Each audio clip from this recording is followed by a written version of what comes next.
Assalamualaikum warahmatullahi wabarakatuh. Bertemu lagi dengan mata kuliah statistik dengan materi uji ANOVA. Uji ANOVA, tujuan dari uji ANOVA adalah menguji perbedaan min antara 3 atau lebih sampel kelompok variabel kategorik yang berisi lebih dari 2 nilai atau kategori. Misalnya analisis hubungan pendidikan dengan berat bayi. Apakah ada perbedaan min berat bayi antara ibu pendidikan SD, SMP, SMU, dan perguruan tinggi? Asumsi distribusi data normal dan varian homogen. Bila tidak terpenuhi uji non-parametrik, maka kita akan lakukan uji Crucial-Walsh. ANOVA dalam menganalisis data lebih besar dari 2 kelompok sangat tidak dianjurkan menggunakan uji T.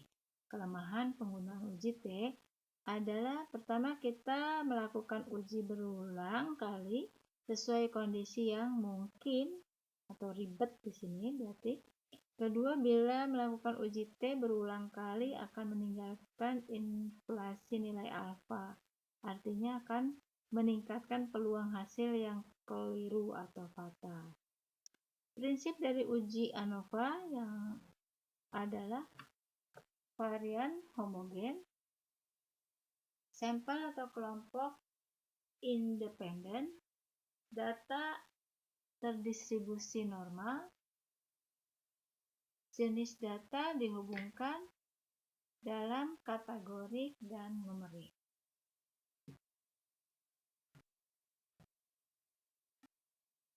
Lakukan uji normalitas pada data berat badan bayi. Langkahnya nanti kita akan lakukan dengan kita bisa menggunakan SPSS. Kita bisa klik analis, kemudian kita klik deskriptif, kemudian kita pilih explore, dan kemudian kita cari untuk berat badan bayi sebagai dependent list, dan kita plot atau dicentang normality dan plot fit testnya, sehingga nanti dihasilkanlah suatu data yang akan terpampang di sini. Nah, di sini kan kita lihat berat bayi dengan N-nya ya, ada 30 data dengan nilai statistik structural width-nya adalah DF-nya 30, signifikansinya di 0,125 ya. Nah, ini adalah tes normality, di mana berarti berat badan bayi terdistribusi normal dari uji normalitas Shapiro-Wilk atau dengan nilai signifikansi lebih besar dari 0,05, yaitu 0,125. Kemudian kita juga bisa menggunakan data untuk tes homogenitas ya, di mana kita klik analis, kemudian kita pilih compare means, kemudian kita pilih ANOVA untuk one way ANOVA ya. Nanti di sini akan dari ANOVA itu kita pilih variabel yang akan dites ya. Kemudian kita ada beberapa di sini yang akan kita pilihkan. Nah, di sini kita mengambil statistik. Statistik yang akan dicentang adalah homogenality of variable test ya. Sehingga nanti kita akan menghasilkan atau memberikan nilai homogenitas. Ini di sini tinggal di continue. Nanti hasilnya akan didapat berapa hasil homogenitasnya. Nah, ini kalau kita menggunakan cara SPSS. Nah, di sini dengan kita mengklik tadi analis, kemudian compartment dan one way ANOVA, kemudian dependent, masukkan data, kemudian isi data, kemudian centang homogeneity of variant test, di OK. Hasilnya adalah sekian. di mana nilai dari ANOVA-nya, nilai F-nya adalah 24,0 sekian, signifikansinya di 0,000 ya. Nah, berarti kita bisa menganalisis dari hasil data tadi bahwa pada output kedua, jika level tesnya lebih besar dari 0,05, maka post hoc pilih equal varian assume. Kemudian jika level tesnya lebih kecil dari 0,05, saat post hoc-nya kita pilih equal variance not assumed. Nah, kita lihat di sini di tes homogeneity-nya untuk variannya adalah 0,223 ya. Nah, berarti adalah lebih besar dari 0,05 ya. Berikutnya untuk tes post hoc-nya, kita kalau menggunakan ini SPSS, kita ambil comparmin, kemudian kita pilih one way ANOVA, kemudian kita ngeklik di sini di one way ANOVA post hoc multiple comparison, kita pilih ya apa yang akan kita inginkan.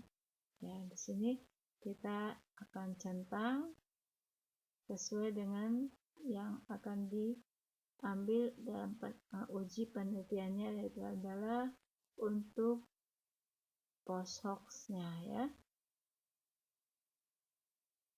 Kemudian untuk uji post hoc-nya nanti kita dapatkan ini signifikansinya ya. Nilai signifikansinya kita bandingkan nanti dengan 0,05 ya. Nanti dengan tadi kita pilih Bonferroni, kemudian di OK, kita akan dapatkan ini. Oke, nah ini kita nanti perbandingkan dengan value-nya di 0,05. Maka kita akan dapatkan di sini untuk SD, SMP, ada SMA dan perguruan tinggi dengan p-value masing-masing 0,000. Nah, hasil p-value dengan 0,00 lebih kecil dari 0,05, maka paling tidak terdapat dua kelompok yang ada perbedaan berat badan bayinya. Dilanjutkan dengan analisis post hoc, didapat hasil bahwa kelompok orang berbeda tersebut antara perguruan tinggi dan SMP, p-value-nya 0,000. Antara perguruan tinggi dan SD, p-value-nya 0,0 lebih kecil dari 0,000. Dan antara SMA dan SMP, p-value-nya lebih kecil dari 0,000. Antara SMA dan SD, p-value-nya lebih kecil dari 0,000 ya. Nah, kemudian kita bisa melakukan suatu analisis normalitas. Nah, di sini jika tidak dipenuhi, kita bisa menggunakan causal Wallis. Nah, dengan SPSS kita kembali klik analyze, kemudian non-parametric, kemudian ke key independent, sampel dan tes variabel, masukkan data numerik yang dianalisis, masukkan kategori ke grouping variabel, centang causal Wallis.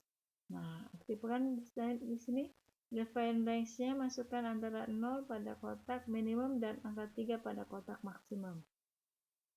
Nanti di situ akan didapat hasil define range yang tergantung pada level, pada data kategori, dan kemudian diklik OK ya.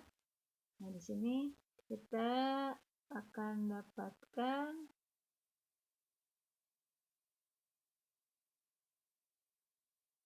ya sesuai dengan